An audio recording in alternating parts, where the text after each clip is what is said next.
Donald Trump is set to return to the White House. He will be the first convicted felon to hold office. He survived 2 assassination attempts in the race to the White House in a moment of historic consequence and an election that has been closely watched around the world because the outcome matters a lot to people beyond America's borders.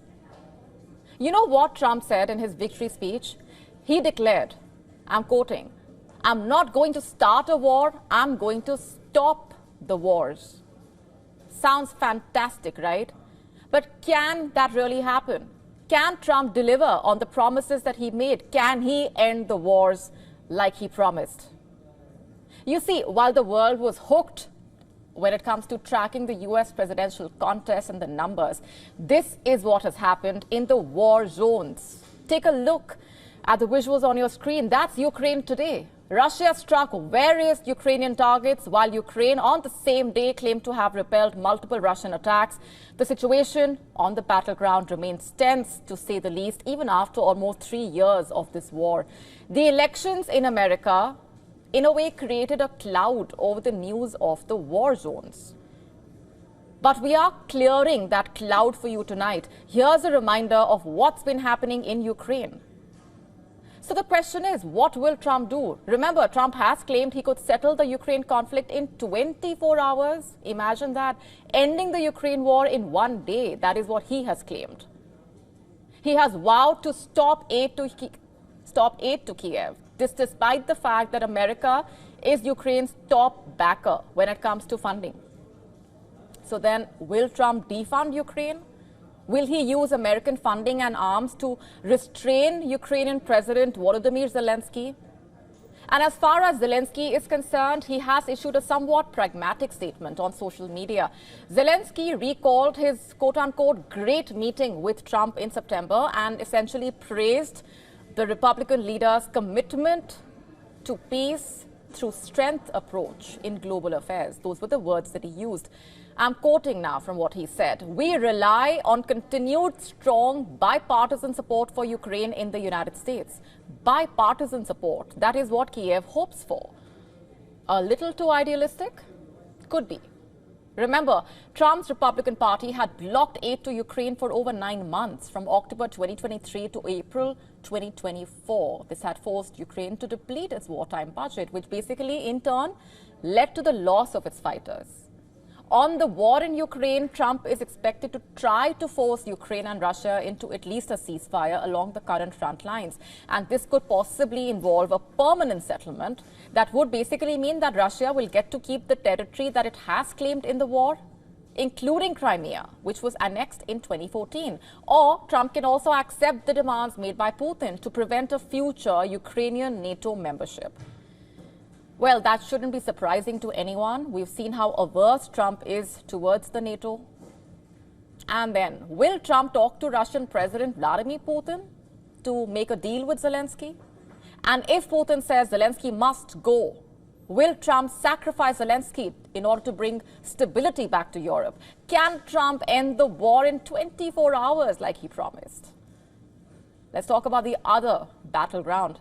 The multiple conflicts in West Asia. In fact, take a look on your screen. That's what Gaza looks like today. The Palestinian death toll, remember, from the ongoing Israeli attacks in Gaza has risen to 43,391. In the past 24 hours itself, Israeli military operations in Gaza killed 17 people, injured 86 others, bringing the total number of injuries to 102,347 to be precise. In Lebanon, rescuers scoured through the rubble of a destroyed apartment building south of Beirut, searching for bodies or survivors of an Israeli strike that killed at least 20 people. It was not immediately clear if the strike was targeting a member of Hezbollah, with which Israel has been locked in fighting. There was no evacuation warning ahead of the air raid. Over the last year, more than 3,000 people have been killed in Israeli strikes on Lebanon. Remember, the vast majority of them in the past 6 weeks. And as Israel has essentially ramped up its air campaign across the country, Finally, these pictures are from Israel with horse-mounted officers and water cannon. The Israeli police had to disperse protesters in Tel Aviv on Tuesday after they blocked highways and lit bonfires in the streets. What were they protesting against? Rather, who? Israeli Prime Minister Benjamin Netanyahu's firing of the Defense Minister Yoav Gallant. Protests broke out in different parts like Nahariya, Haifa, and Jerusalem, close to Netanyahu's residence itself. Gallant and Netanyahu, both in the Likud party, remember, have clashed for months over Israel's war objectives. But on the day of election in America, Netanyahu fired his defense minister, citing a crisis of trust regarding management of Israel's ongoing military operations. A day later, Netanyahu celebrated Trump's victory in the election. Congratulating Trump, Netanyahu said the former president was set for history's greatest comeback. Does Netanyahu believe he will get Trump's full support? And did that push him to drop his defense minister?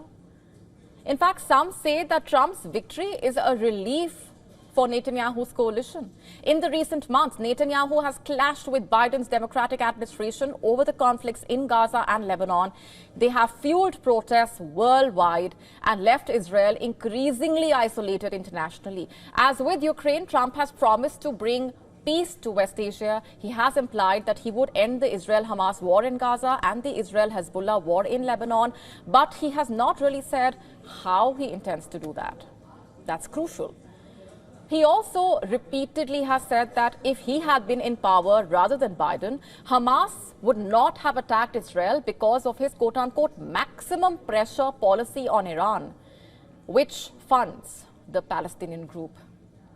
Broadly speaking, it's likely that Trump would attempt to return to the policy. In the White House, Trump had enacted strongly pro-Israel policies, remember, naming Jerusalem as Israel's capital, moving the U.S. embassy there from Tel Aviv, a move which basically energized Trump's Christian evangelical base, which is a core Republican voter group. Trump, in fact, has made several statements during the campaign saying that he wants the Gaza war to end. He has had a complex relationship with Netanyahu, but certainly has the ability to apply pressure on him. The question again is, does Trump really want Netanyahu? Or does he want peace in West Asia? It's unclear how exactly he would navigate between his desire to show strong support for the Israeli leadership while also trying to bring the war to an end. This is the world today. These are the challenges that Trump, as the next president of the United States of America, faces. So can he deliver on the promises of ending these wars is the question.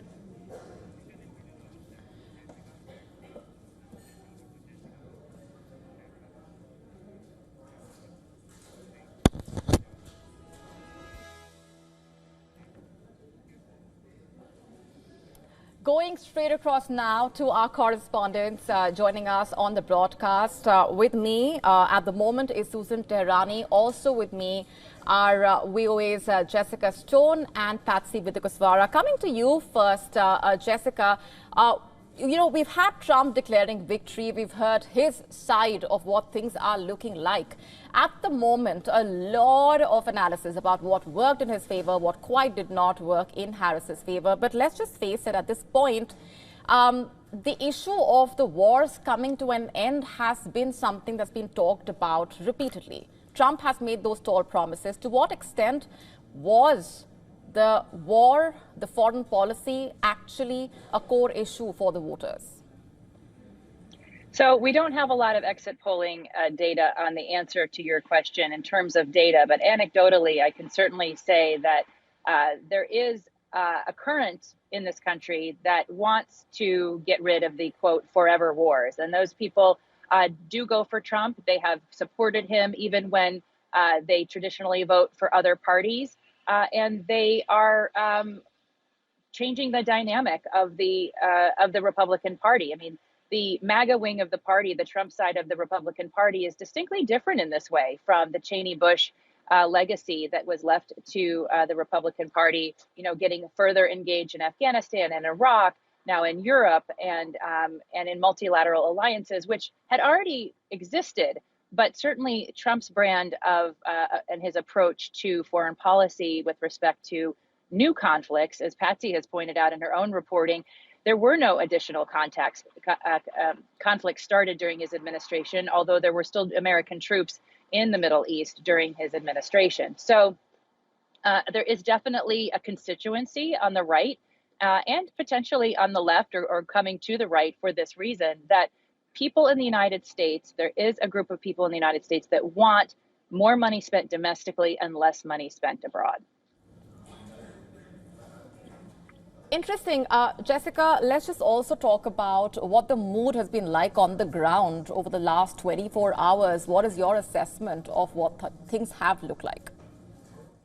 Well, I've certainly been working hours where I didn't have a lot of exposure to actual people, but on social media, I have seen a wave of people who disagree with the outcome of the election, who are heartbroken and who are putting up on their social media profile pictures just a black circle or a black square, indicating that they are really fearful for the future under a return of President Trump. And on the converse, I've also seen people who feel relieved, who feel like the economy can recover, who say, praise God, this is a merciful outcome. And some of those people are really part of the religious right in this country, who really do associate Trump's survival of his two assassination attempts with some higher power will on his part. I mean, of course, that's impossible to prove effectively, but there is a constituency for that as well. And so the reaction going back and forth, I mean, I think one of the things we are not seeing is we're not seeing violence. We had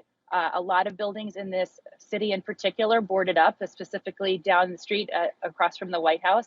And we have not seen violent protests. We have not seen outbreaks. We really didn't see a lot of problems at the polls. We certainly saw some, but evidently not enough to call into question the outcome of the election. And that will help the country move forward, I think, is having a distinct, definitive election result with no court cases involved. Even the court cases that are in process, it doesn't look at this point that they'll demonstrably change the outcome. And that's important for the transition of power.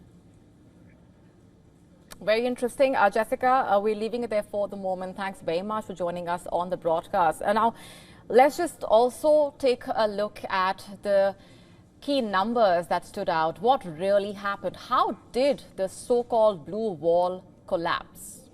To stay up to speed with the latest news, download the WION app and subscribe to our YouTube channel.